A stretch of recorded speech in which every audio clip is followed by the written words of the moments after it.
اگر قربانی کا جانور نہ ملے تو مستحب ہے کہ اس کی قیمت کو صدقہ کر لے. اور بازار میں جانوروں کی قیمت مختلف ہے اور آج کل میں قیمتیں زیادہ ہو جاتی ہیں، تو لہٰذا شریعت نے فرمایا کہ کم سے کم قیمت ادا کرے کافی ہے. کم سے کم قیمت جو عام طور پہ قیمت ہوتی ہے، اس دوران جو قیمت بڑھ جاتی ہے آپ اس کو چھوڑ دیں.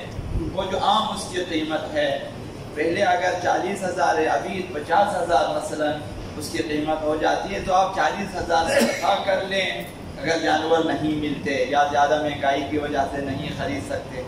اگرچہ عام طور پر اس کی وہی قیمت ہے لیکن اب جو ہے قیمت بڑھ گئی ہے، تو وہ جو کم ترین قیمت ہے اسے اگر صدقہ کریں تو مستحب ادا ہو جائے گا. جو شخص قربانی کرے اس کے لیے جائز ہے کہ قربانی کا 1/3 حصہ، 1/3 حصہ اپنے لیے اور اپنے اہل ویال کے لیے رکھے. قربانی کے 3 حصے، 1 حصہ اپنے اور اپنے اہل ویال کے لیے رکھے. 1/3 حصہ مسلمانوں میں جس کو چاہے دے دے، یہ اس کی مرضی ہے. احبت یہ ہے اور افضل یہ ہے کہ باقی جو ہے 1/3 حصہ بھی فقراء اور مساکین کو دے دے. قربانی کا افضل وقت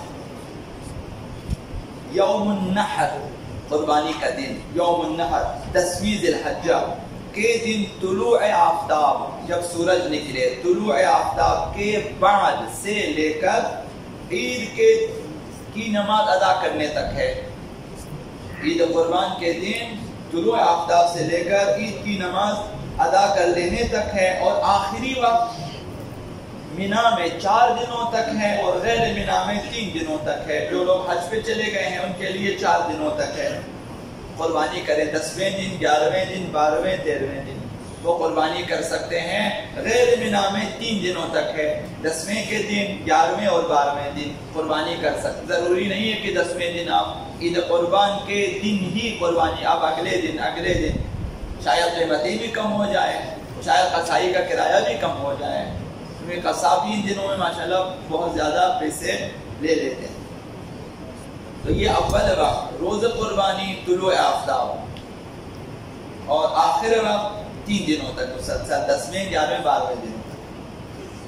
اگرچہ احوط اور افضل یہ ہے کہ مینا میں پہلے 3 دنوں میں قربانی کریں اور غیر مینا میں پہلے ہی دن قربانی نہ. غیر مینا یہ ہم لوگ، وہ لوگ جو حج میں ہیں وہ مینا میں ہیں، مینا میں 3 دنوں میں قربانی کریں یہ افضل ہے، اور غیر مینا میں 10ویں دن قربانی کریں یہ افضل ہے. قربانی کی حکمتوں میں سے ایک غریبوں کی مدد ہے اور ناداروں کی مدد ہے. آپ دیکھیں اہل بیت اطہار کیا فرماتے ہیں. حضرت آقا امام سجاد علیہ السلام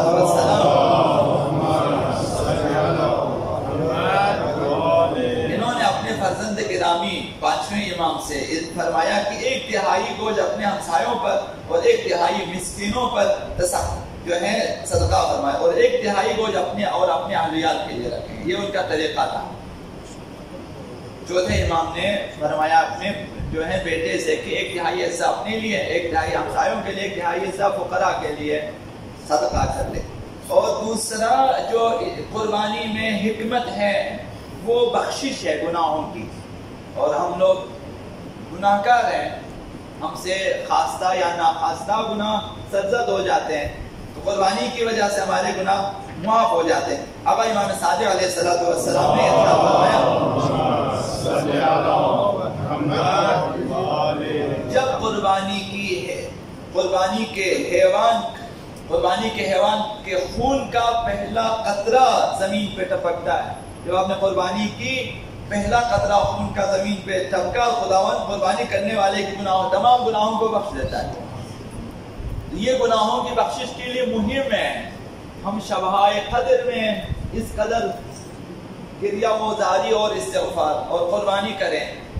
جس طرح وہاں گناہ معاف ہو جاتے ہیں اس طرح یہاں بھی ہمارے گناہ معاف ہو جاتے ہیں. کوشش کریں کہ حالات آپ کے سامنے ہیں، زمانہ بڑی تیزی سے گزر رہا ہے، اموات میں زیادتی آ رہی ہے، اموات زیادہ نہ معلوم کب. ہم لوگ کوشش کریں اپنے گناہ بخشوا دیں. ایک قربانی کریں، اگر 40,000 میں 50,000 میں ہمارے گناہ بخشے جاتے ہیں تو کیا حرج ہے.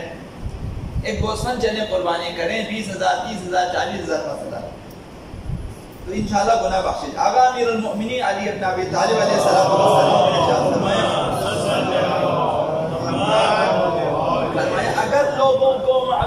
جائے کہ قربانی میں کس قدر اجر ہے اور کس قدر ثواب ہے تو لوگ قرض لے لیتے اور قربانی کر لیتے. لوگ قرضے لے کر بھی قربانی کر لیتے، کیونکہ صاحب قربانی کے خون کے پہلے قطرے پر بخشا جاتا ہے. جس نے قربانی کیا خدا تعالیٰ کو یہ بہت پسند ہے. مجھے نہیں معلوم کیوں پسند ہے، ہمارا پر پسند ہے. یہ غالباً یہ ہے کہ ایک تو انسان قربانی دیتا ہے، دل سے قربانی دے دیتا ہے، پیسے کی قربانی ہے، حرص حوث کی قربانی ہے. دوسرا فقراء کی مدد ہوتی ہے. شاید خدا کو یہ بات بہت زیادہ پسند ہے، اس لیے اس کے گناہ بخشے جاتے ہیں. رسول خدا صلی اللہ علیہ وسلم نے اپنی بیٹی سے فرمایا، سیدہ کائنات فاطمہ زہرا سلام اللہ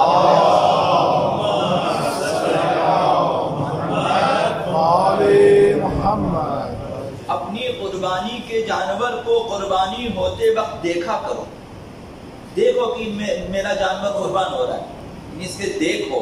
ایسا نہ ہو کہ آپ جو ہے بیٹھک میں بیٹھے قصاب کو بولیں جاؤ تم ذبح کرو، نہ خود جا کے دیکھو قربانی کوئی آداب قربانی، خود کھڑے ہو جاؤ دیکھو کہ آپ کی قربانی. سیدہ کائنات سے فرمایا اپنی قربانی کے قربان ہونے کو دیکھو، کیونکہ اس کے خون کے پہلے قطرے کے گرنے کے ساتھ اس کے سارے گناہ بخش دیے جاتے ہیں. اور یہ پاداش تمام مسلمانوں کے لیے ہے، نہ صرف بڑوں کے لیے، سب کے لیے، نہ صرف حاجیوں کے لیے، نہ صرف علماء، نہ صرف سادات کے لیے، تمام مسلمانوں کے لیے ہے. بس قربانی خریدیں، قربانی کو اپنے سامنے ذبح